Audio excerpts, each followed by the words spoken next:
Hi hello ಪರ್ವ ನ್ಯೂಸ್ನ ಸಮಸ್ತ ವೀಕ್ಷಕ ಬಂಧುಗಳಿಗೆ ಮತ್ತೊಮ್ಮೆ ಸ್ವಾಗತ. ಏನು ಈ ವಿದ್ಯುತ್ ಖಾಸಗೀಕರಣ ಅನ್ನುವಂಥದ್ದು ನಿಜಕ್ಕೂ ಕರ್ನಾಟಕದಲ್ಲಿ ಒಂದು ಅಲೆಯನ್ನು ಸೃಷ್ಟಿ ಮಾಡಿರುವಂಥದ್ದು. ನೀವು ಕಳೆದ ಒಂದಿಷ್ಟು ದಿನಗಳಿಂದ ನೋಡ್ತಾ ಇದ್ದೀರಿ, ಪ್ರತಿ ಜಿಲ್ಲೆಯಲ್ಲೂ ಪ್ರತಿ ತಾಲೂಕಲ್ಲೂ ಕೂಡ ಇದನ್ನು ಸ್ವಾಗತ ಮಾಡ್ಕೊಳ್ಳೋರಂತೂ ನಮಗೆ ಸಿಗ್ತಿಲ್ಲ. ಆದರೆ ಇದನ್ನು ಬೇಡವೇ ಬೇಡ ಅನ್ನುವಂತಹ ರೀತಿಯಿಂದ ಬಹಳಷ್ಟು ಹೋರಾಟಗಳು ನಡೀತಾನೆ ಇರುವಂಥದ್ದು. ಈಗಾಗಲೇ ಇವತ್ತು ಏನಿದೆ, ಬಾಗಲಕೋಟೆ ಜಿಲ್ಲೆಯ ಮುಧೋಳದಲ್ಲಿ ಒಂದು ಬೃಹತ್ ಪ್ರಮಾಣದ ಬೈಕ್ ರ್ಯಾಲಿ ಮುಖಾಂತರ ನಡೆಯುವಂತಹ ಪ್ರತಿಭಟನೆ ಕೂಡ ಇಡೀ ರೈತರ ಪ್ರತಿಭಟನೆ ಇವತ್ತು ಸಾಕ್ಷಿ ಆಗ್ತಾ ಇರುವಂಥದ್ದು. ಅಷ್ಟಕ್ಕೂ ಈ ವಿದ್ಯುತ್ ಖಾಸಗೀಕರಣ ಅಂದರೆ ಏನು ಅನ್ನುವಂಥದ್ದು ಬಹಳಷ್ಟು ವಿಷಯಗಳು ನಮ್ಮ ಜನಕ್ಕೆ ಇನ್ನೂ ಗೊತ್ತಿಲ್ಲ. ಹಾಗಾಗಿ ಇವತ್ತು ನಮ್ಮ ಜೊತೆ ಇದ್ದಾರೆ ಖ್ಯಾತ ರೈತ ಮುಖಂಡರು ಆಗಿರುವಂತಹ, ರಾಜ್ಯ ಪ್ರಶಸ್ತಿ ಪುರಸ್ಕೃತರು ಆಗಿರುವಂತಹ ಶ್ರೀಯುತ ಬಸವಂತನ ಕಾಂಬ್ಳೆ ಅವರು ನಮ್ಮ ಜೊತೆ ಇದ್ದಾರೆ. ಇವತ್ತು ಈ ವಿದ್ಯುತ್ ಖಾಸಗೀಕರಣ ಅಂದರೆ ಏನು, ಅದರಿಂದ ಜನರಿಗೆ ಲಾಭನ ನಷ್ಟನ, ಆಮೇಲೆ ಈ ರೈತರಿಗೆ ಇದು ಎಷ್ಟರ ಮಟ್ಟಿಗೆ ಎಫೆಕ್ಟಿವ್ ಆಗುತ್ತೆ ಅನ್ನುವಂಥ ಒಂದಿಷ್ಟು ಮಾಹಿತಿಯನ್ನು ನಿಮಗೆ ಮುಂದಿನ ಒಂದಿಷ್ಟು ನಿಮಿಷಗಳ ಕಾಲ ನಾನು ಕೇಳ್ತಾ ಹೋಗ್ತೀನಿ. ಸರ್ ನಮಸ್ಕಾರ, ಕಾರ್ಯಕ್ರಮಕ್ಕೆ ನಮಸ್ತೆ.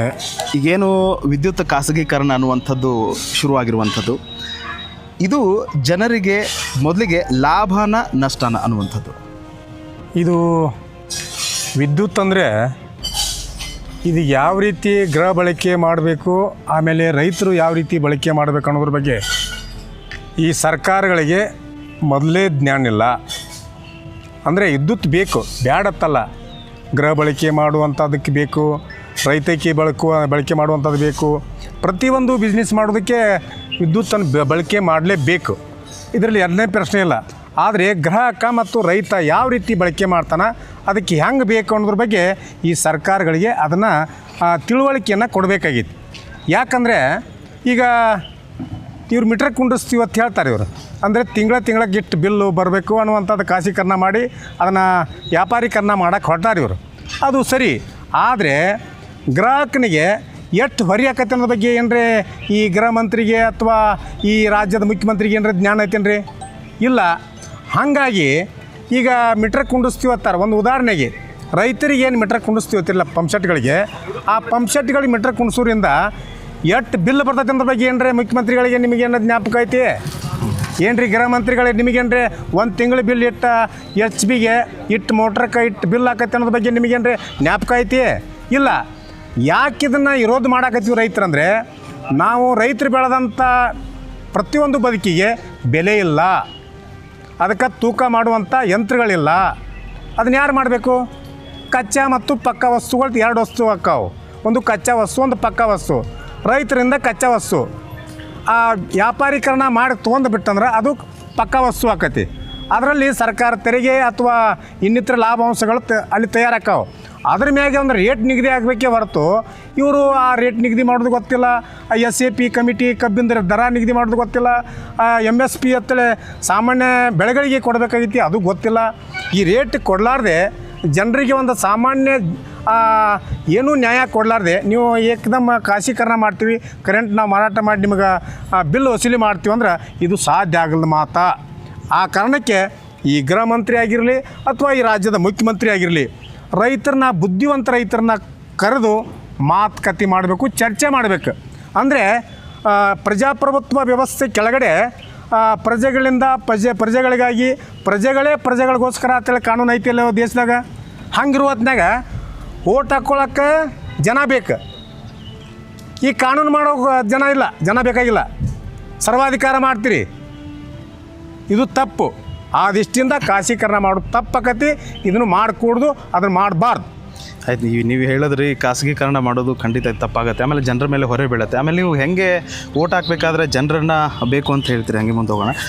ಜನರು ಬೇಕು ಅಂತ ಹೇಳ್ತೀರಿ, ಈ ಥರ ಒಂದಿಷ್ಟು ಯೋಜನೆಗಳನ್ನು ನೀವು ತರಬೇಕಾದ್ರೆ ಯಾಕೆ ನಮ್ಮನ್ನು ನೀವು ಕರೆಯಲ್ಲ, ಯಾಕೆ ನಮ್ಮನ್ನು ಕೂಡಿಸ್ಕೊಂಡು ಆ ಒಂದು ಮಾಹಿತಿಯನ್ನು ನಮ್ಗೆ ತಿಳಿಸಲ್ಲ ಅನ್ನುವಂಥ ಮಾತನ್ನು ಹೇಳ್ತೀರಿ. ಹೌದು. ಆಮೇಲೆ ಎಷ್ಟೋ ಕಡೆ ಈ ವಿದ್ಯುತ್ ಖಾಸಗೀಕರಣ ಅಂತ ಬಂದಾಗ ಈಗೇನು ನಾವು ಪ್ರೆಸೆಂಟ್ ಸರ್ಕಾರದ ಒಂದಿಷ್ಟು ಸಂಸ್ಥೆಗಳು ನಮಗೆ ವಿದ್ಯುತ್ತನ್ನು ಕೊಡ್ತಾ ಇರುವಂಥದ್ದು, ಅದು ಹೆಸ್ಕಾಮ್ ಆಗಿರ್ಬೋದು, ಚೆಸ್ಕಾಮ್ ಆಗಿರ್ಬೋದು, ಈ ಲೋಡ್ ಶೆಡ್ಡಿಂಗ್ ಅನ್ನುವಂಥದ್ದನ್ನು ಈ ಬೇಸಿಗೆ ಕಾಲದಲ್ಲಿ ಮಾಡುವಂಥದ್ದು, ಅದರಿಂದ ಜನ ಬೇಸತ್ತು ಹೋಗಿದ್ದಾರೆ. ಎಲ್ಲೋ ಒಂದು ಕಡೆ ಖಾಸಗೀಕರಣ ಬಂದಾಗ ಕೆಲವೊಂದಿಷ್ಟು ಜನ ಹೇಳುವಂಥ ವಾದ ಏನು ಅಂತಂದರೆ, ಖಾಸಗೀಕರಣ ಬಂದಾಗ ನೀಟಾಗಿ 24 ಗಂಟೆಗಳ ಕಾಲ ಕೂಡ ಈ ಒಂದು ಕರೆಂಟ್ ಬರುವಂಥದ್ದಾಗಿರುತ್ತೆ. ಸೊ ಅದು ಒಂದು ರೀತಿಯಿಂದ ಒಳ್ಳೆಯದಲ್ಲ ಅನ್ನುವಂಥದ್ದು. ಇದಕ್ಕೆ ನೀವೇನು ಹೇಳ್ತೀರಿ? ನೋಡಿ, 24 ತಾಸು ಕರೆಂಟ್ ಕೊಡಲೇಬೇಕು. ಇವರೇನು ಈ ಬ್ಯಾರು ಬಿಡೋದಲ್ಲ, ಅಂದರೆ ಬಿಲ್ ಕಟ್ತೀವಂದ್ರೆ ಕೊಡಲೇಬೇಕು. ಇದ್ರಾಗಿನ ಕ್ವಾಲಿಟಿ ಕರೆಂಟ್ ಕೊಡಲೇಬೇಕು, ನಾವು ಸರಿಯಾಗಿ ಬಿಲ್ ತುಂಬಲೇಬೇಕು. ಇದು ಕಾನೂನುಬದ್ಧವಾಗಿರ್ತಕ್ಕಂಥ ನಿಯಮಗಳಿವು.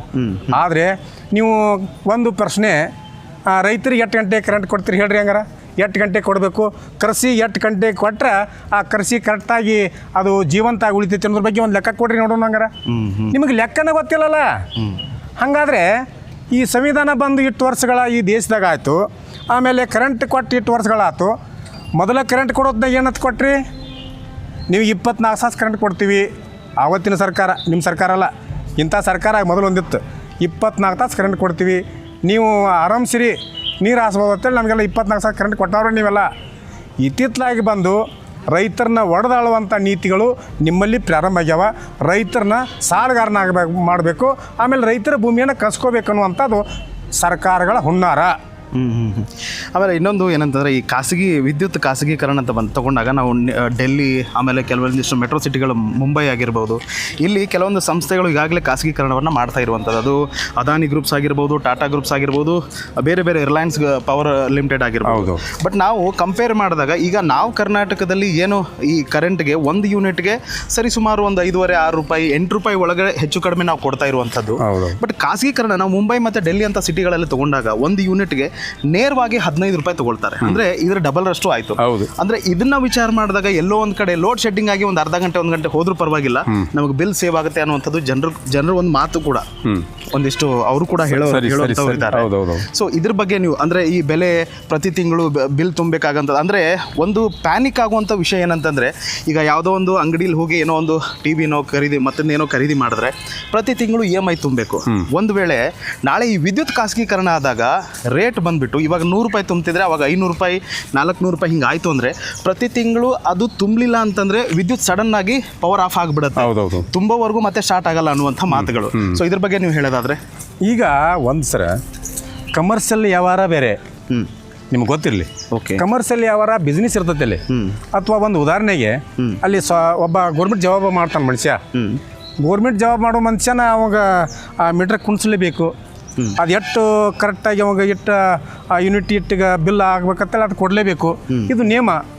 ಆಮೇಲೆ ಈಗೇನು ನಾವು ಈ ಸಾಮಾನ್ಯ ಜನರಿಗೆ ಬಡವರಿಗೆ ಕೊಡೋದಂಥದ್ದಾಗಲಿ ಅಥವಾ ರೈತರಿಗೆ ಕೊಡುವಂಥದ್ದಾಗಲಿ ಅದಕ್ಕೆ ಬೆಲೆ ಕಟ್ಟಿದ್ರಿ ಅವ್ರದ್ದು.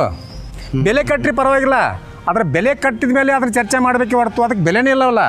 ಈಗ ಕೂಲಿ ಕಾರ್ಮಿಕರು ನೀವು ಮೀಟ್ರ್ ಕುಣಿಸ್ಬಿಟ್ಟು ಅಂದ್ರೆ ಈಗ ತಿಂಗಳಿಗೆ 1500-2000 ಬಿಲ್ ಬತ್ತಂದ್ರೆ ಅವ್ನು ಕೂಲಿ ಆಗೋದ ಅಷ್ಟೇ ಆಕತ್ತೆ, ಅವ್ನು ಹೊಟ್ಟೆ ತುಂಬ ಆಗೋದಕ್ಕೆ ಅಷ್ಟು ಇರ್ತೈತಿ.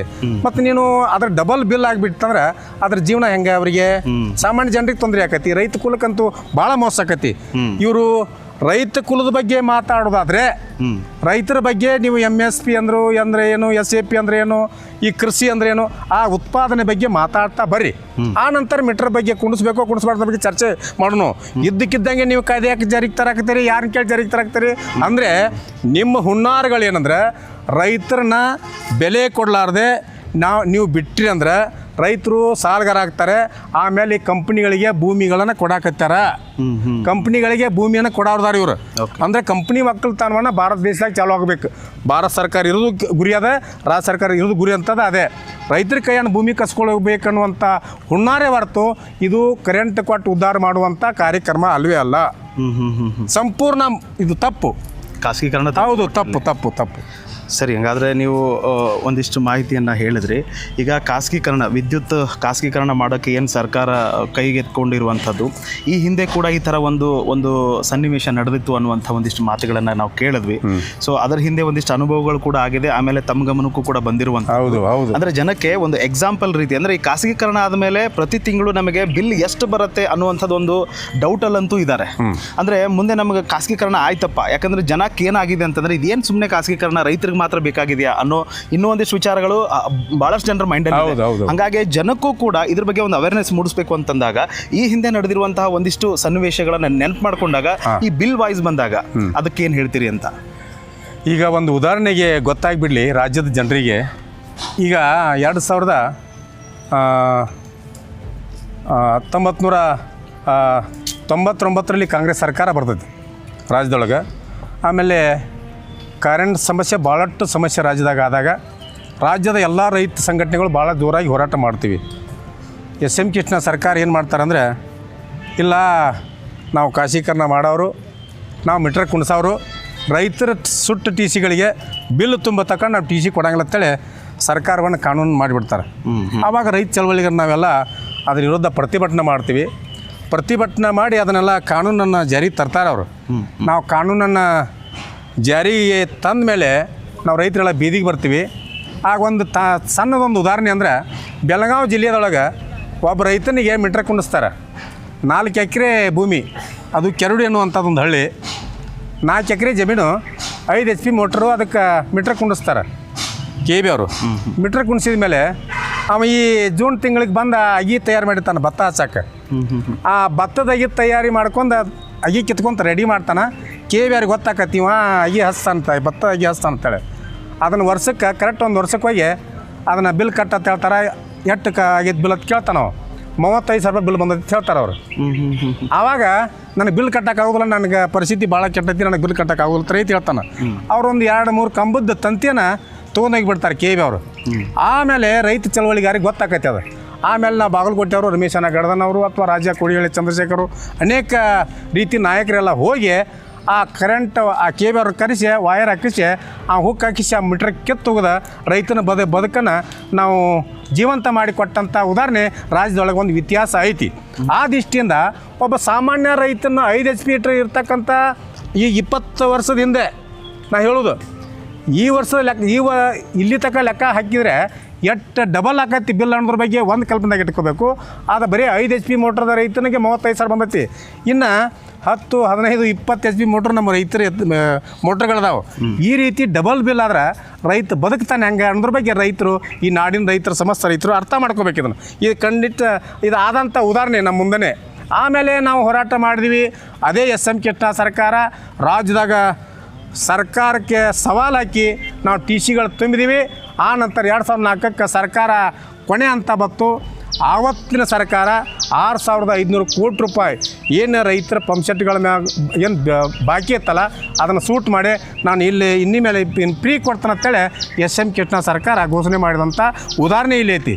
ಆಮೇಲೆ ಇದ್ದಕ್ಕಿದ್ದಂಗೆ ಕಾಂಗ್ರೆಸ್ ಸರ್ಕಾರಕ್ಕೆ ಮತ್ತೇನು ರೋಗ ಆಗೈತೆ ಗೊತ್ತಿಲ್ಲ, ಮತ್ತೀಗ ಜೀವಂತಾಗಿ ಇದರ ನಿಯಮಗಳ ಪ್ಲಾನ್ ಮಾಡಕತ್ತಾರೆ.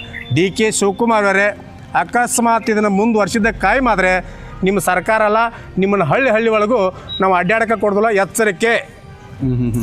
ಸೊ ನೀವು ಹೇಳೋ ಪ್ರಕಾರ ಈ ಹಿಂದೆ ಆಗಿರೋ ಅಂದ್ರೆ 25 ವರ್ಷಗಳ ಹಿಂದೆ ಕಂಪೇರ್ ಮಾಡಿದ್ರೆ ಭಾಳಷ್ಟು ಆಗುತ್ತೆ ಅಂತ. ಹೌದೌದು.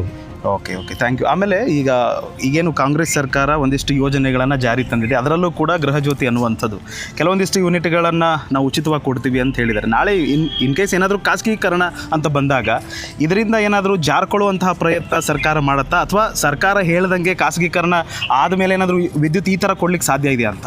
ನೋಡಿ, ನಿಮಗೊಂದು ಗೊತ್ತಿರಲಿ, ಇದೇನು ದೊಂಗೆ ರಾಜಕಾರಣದ ಮಾತುಗಳು ಫ್ರೀ ಯಾಕಂದ್ರಿ?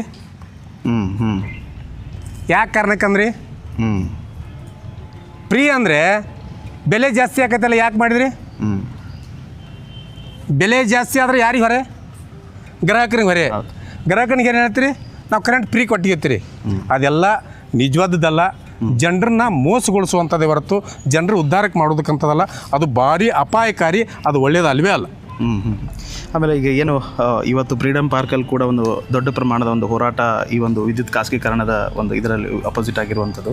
ಈ ಕರ್ನಾಟಕದಾದ್ಯಂತ ಭಾಳಷ್ಟು ಕಡೆ ಈ ಹೋರಾಟ ರೈತಪರ ಸಂಘಟನೆಗಳಾಗಿರ್ಬೋದು, ಕೆಲವೊಂದು ಸಂಘಟನೆಗಳು ಈ ಹೋರಾಟದಲ್ಲಿ ಸಕ್ರಿಯವಾಗಿ ಭಾಗವಹಿಸಿರುವಂಥದ್ದು. ಇವತ್ತು ಕೂಡ ಅಷ್ಟೇ, ಏನು ಬಾಗಲಕೋಟೆ ಜಿಲ್ಲೆ ಮುಧೋಳದಲ್ಲಿ ಇವತ್ತು ನೀವು ಬೈಕ್ ರ್ಯಾಲಿ ಮುಖಾಂತರ ಒಂದು ಹೋರಾಟವನ್ನು ಮಾಡ್ತಾ ಇದ್ದೀರಿ. ಒಂದು ವೇಳೆ ಈ ಹೋರಾಟ ಆದ ನಂತರ ಸರ್ಕಾರದಿಂದ ಯಾವುದೇ ರೀತಿಯಿಂದ ಒಂದು ಪ್ರತಿಕ್ರಿಯೆ ಬಂದಿಲ್ಲ ಅಂತಂದಾಗ ಸೊ ಮುಂದಿನ ನಿಲುವು ಏನಾಗುತ್ತೆ ಅಂತ? ಮುಂದಿನ ನಿಲುವು ತೊಗೋಬೇಕಾದದ್ದು ಅದನ್ನು ಕಾದು ನೋಡ್ತೀವಿ. ಬರ್ಲಿಕ್ಕಂದ್ರೆ ಅದನ್ನು ನಾವು ಹೆಂಗೆ ಕರೆಂಟ್ ಹುಕ್ ಹಾಕಿ ಹೊಡ್ಕೋಬೇಕು ಅನ್ನೋದ್ರ ಬಗ್ಗೆ ಚಾಲೆಂಜ್ ಮೊದಲು ಹೇಳಿದ್ವಿ. ನಾವು ಹುಕ್ ಹಾಕಿ ಹೆಂಗೆ ಹೊಡ್ಕೋಬೇಕು ಅನ್ನೋದು ನಾವು ಹೊಡ್ಕೋತೀವಿ. ಅದು ಯಾವ ಸರ್ಕಾರ ಯಾವ ಕೇಸ್ ಹಾಕ್ತಾರೋ ಏನು ಮಾಡ್ತಾರೋ ಅದಕ್ಕೆ ನಾವು ರೆಡಿ ಇದೀವಿ. ಓಕೆ, ಇದೇ ಉತ್ತರ. ಥ್ಯಾಂಕ್ ಯು ನಮ್ಮ ಜೊತೆ ಮಾತಾಡಿದ್ದಕ್ಕೆ. ಹಾಗೆ ಇದು ಇವತ್ತಿನ ಒಂದಿಷ್ಟು ವಿಚಾರಗಳಾಗಿತ್ತು. ಬಾಗಲಕೋಟೆ ಜಿಲ್ಲೆ ಮುಧೋಳದಲ್ಲಿ ನಡೀತಾ ಇರುವಂತಹ ಏನು ಈ ವಿದ್ಯುತ್ ಖಾಸಗೀಕರಣ ವಿರುದ್ಧವಾಗಿ ಬಹಳಷ್ಟು ರೈತಪರ ಸಂಘಟನೆಗಳು, ಬೇರೆ ಇನ್ನಿತರ ಸಂಘಟನೆಗಳು ಕೂಡ ಇವತ್ತು ಬೈಕ್ ರ್ಯಾಲಿ ಮುಖಾಂತರ ಒಂದು ಪ್ರತಿಭಟನೆಯನ್ನು ಮಾಡಿ ಅದನ್ನು ವಿರೋಧವನ್ನು ವ್ಯಕ್ತಪಡಿಸ್ತಾ ಇರುವಂಥದ್ದು. ಮುಂದಿನ ದಿನಮಾನಗಳಲ್ಲಿ ಇದು ಒಂದು ವೇಳೆ ಸರಿ ಹೋಗದೇ ಇದ್ದಾಗ, ಸರ್ಕಾರದ ಮಟ್ಟದಿಂದ ಒಂದು ಪ್ರತಿಕ್ರಿಯೆ ನಮಗೆ ಸಿಗದೇ ಇದ್ದಾಗ ಅದರ ಮುಂದಿನ ಹೋರಾಟವಂತೂ ಹೇಳೋಕ್ಕಾಗೋದಿಲ್ಲ. ಅಂದರೆ ಅಷ್ಟು ಒಂದು ದೀರ್ಘ ಪ್ರಮಾಣದಲ್ಲಿ ಇರುತ್ತೆ ಅನ್ನುವಂಥದ್ದನ್ನು ನಮ್ಮ ರೈತ ಮುಖಂಡರು ಆಗಿರುವಂಥ ಬಸವಂತನ ಕಾಂಬಳೆ ಅವರು ಹೇಳಿದರು. ಸತ್ಯ ಸಂಸ್ಕೃತಿ ಶೋಧನೆಯಂತಹ ಸುದ್ದಿಗಳಿಗಾಗಿ ನೋಡ್ತಾ ಇರಿ ಪರ್ವ ನ್ಯೂಸ್ ಕನ್ನಡ. ಇದು ನಿಮ್ಮ ವಾಹಿನಿ. ನಮಸ್ಕಾರ.